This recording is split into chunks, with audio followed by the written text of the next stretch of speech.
Welcome to Cinematic Recaps. This movie is called Reservoir Dogs. The story is about Joe Cabot, a small-time crime boss who assembles 5 strangers with reputations as good thieves to steal a lot of diamonds.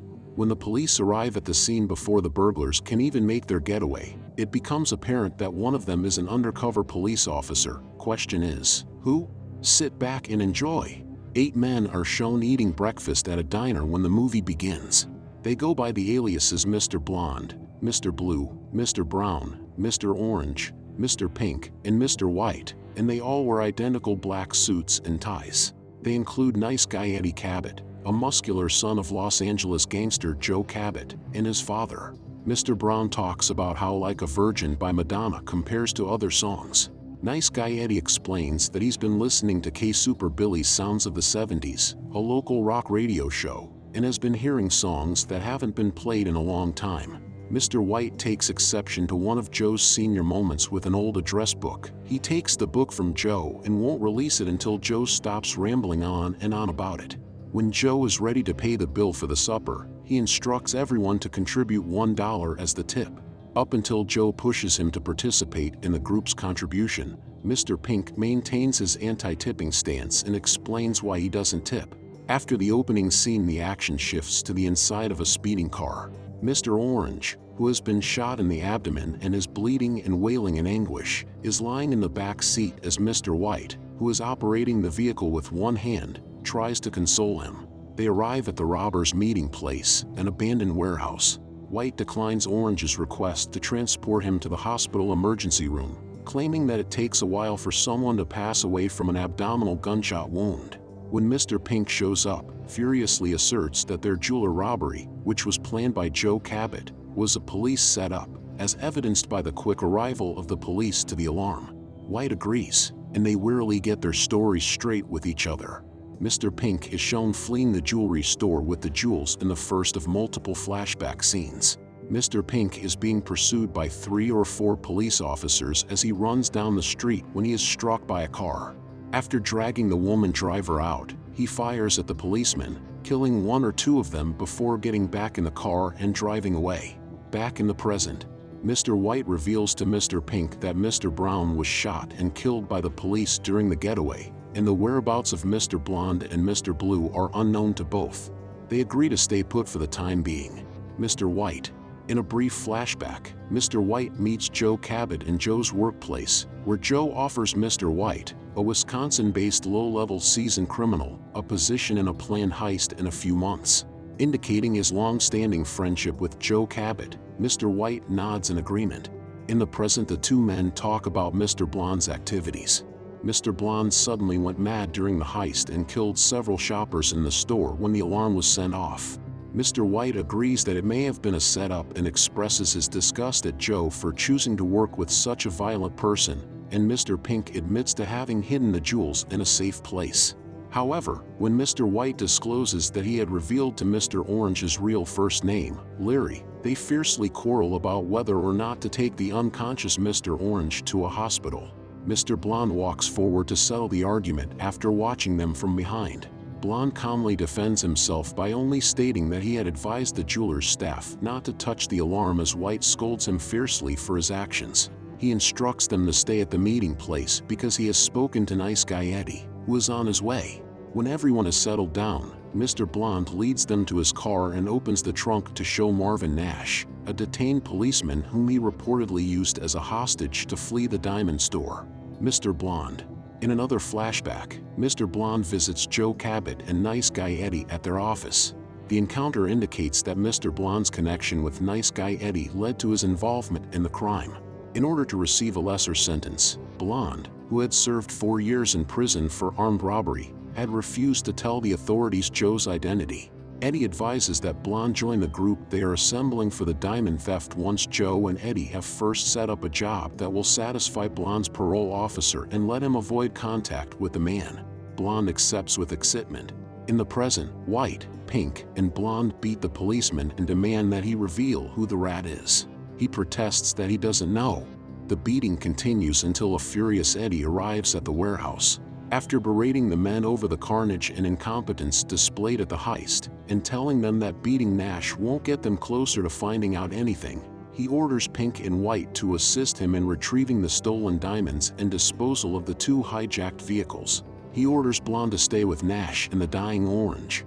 Eddie, Pink and White then leave the scene. Officer Nash responds that he has been a police officer for 8 months and is unaware of any potential setup when Blonde casually questions him once again. Then he begs Blonde to let him go without any further trouble. Blonde, though, admits that he is a sadist and psychopath who enjoys torturing people, and he is genuinely unconcerned in what the cop knows or doesn't know.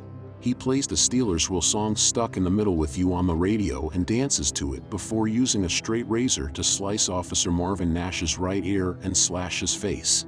Blonde then takes a can of gasoline out of his stolen car's trunk, douses Officer Nash in it, and leaves a short trail of the remaining gasoline in front of the officer.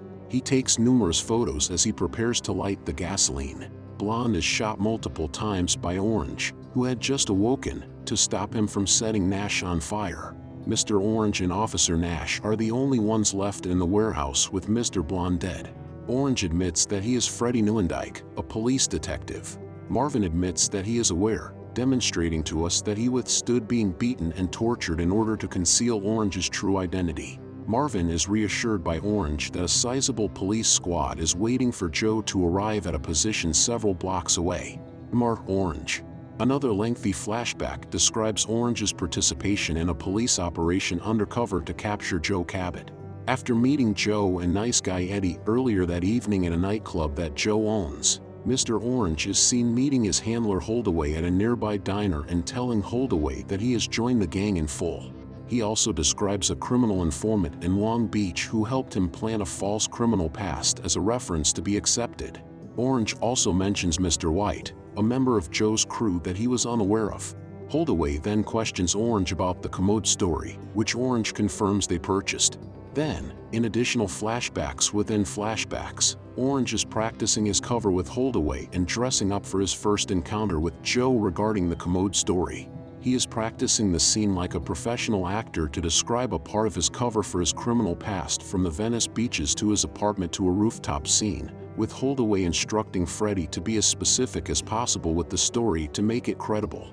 When Mr. Orange first encounters Joe Cabot, Eddie, and Mr. White, he tells them the commode story, a made-up account about being in a men's room with a sizable package of marijuana. 4 LA County sheriffs were in the men's restroom with him, explaining about his calm under pressure since they knew the dog could sniff the marijuana. He joins their gang after the group adopts him with complete amusement. Eddie tells them a story about how a black waitress at one of Joe's nightclubs got revenge on her abusive husband and how black women seem to be more frequently abused and more easily angered than white women. Later, Orange drives with Eddie, White, and Pink while they talk about their favorite movie soundtracks and Pam Grier films from the 1970s. Despite being somewhat angered by Eddie, White, and Pink's racial remarks about African Americans, Mr. Orange largely avoids participating in the dialogue. Unseen police detectives are stealthily following them from Freddie's flat to the warehouse hiding place. Joe Cabot gathers the gang at the warehouse and furiously warns them that if they don't take the heist seriously, their laughing friendship might land them in trouble. He discusses the specifics of the forthcoming heist of a diamond store with them and provides them their aliases to utilize. When Pink argues about his name, there is a brief argument that follows. They start planning the theft once Joe regains control of the meeting. Following the meeting, Orange and White become friends as they travel to the jewelry store to talk about their roles in the forthcoming theft. White shares with Orange a few crowd control strategies that he is aware of to be effective.